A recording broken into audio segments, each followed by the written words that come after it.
Hello, 8th graders. Your video is for section 3.4, which it covers linear functions. So we've talked about the word linear before. A linear function just means that when you graph the function or the equation, it's going to make a straight line, linear. And so if I wanted to determine if the function represented by the table that I have here is linear or not, I would have to check the ratios between the numbers. What do I mean by that?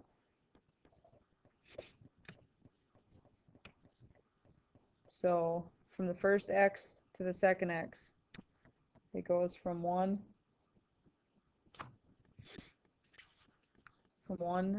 to 2, so it changes 1.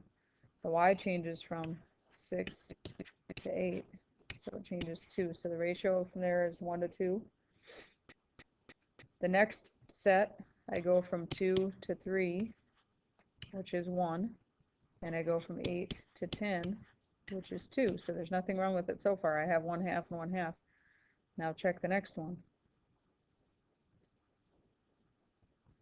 From 3 to 4 is 1.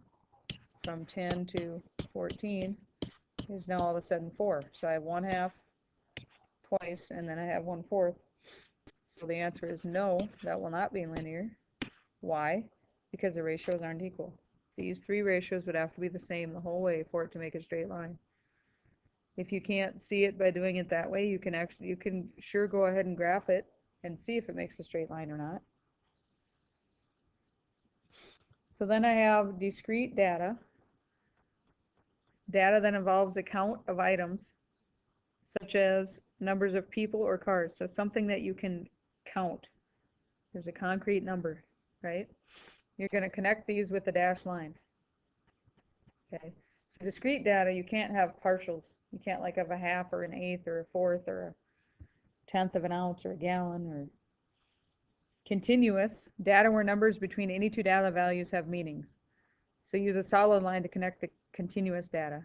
And so if I was dealing with, say, gas in my tank, how much gas I'm putting in, I can put in any amount of gas I want, right? Up to a certain point where it's going to be overfilling. So I can use any amount that I want. If I want to get 2.1 gallons, I can do that.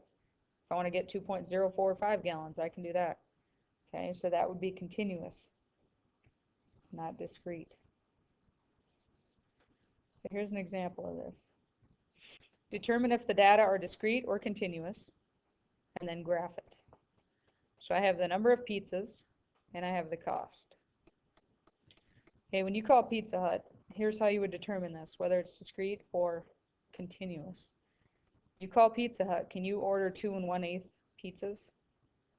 Or 2.2 pizzas? Or 4.7 pizzas? You can't. Can you call and order 1/4 of a pizza? No. Could you get a slice at a gas station? Yes, but that's not what we're talking about. We're talking about whole pizzas. And so because I can only order whole amounts, that would be discrete. Okay, because I can't buy part of a pizza. That would be continuous. So this example is discrete. Why? Because I can't buy part of a pizza. I can't call up Pizza Hut and order a half a pizza. I'm not going to let you do it. So let me finish labeling some things here. So remember, when you do graphs, you have to title it and you need to have your labels. And so I've already typed these in.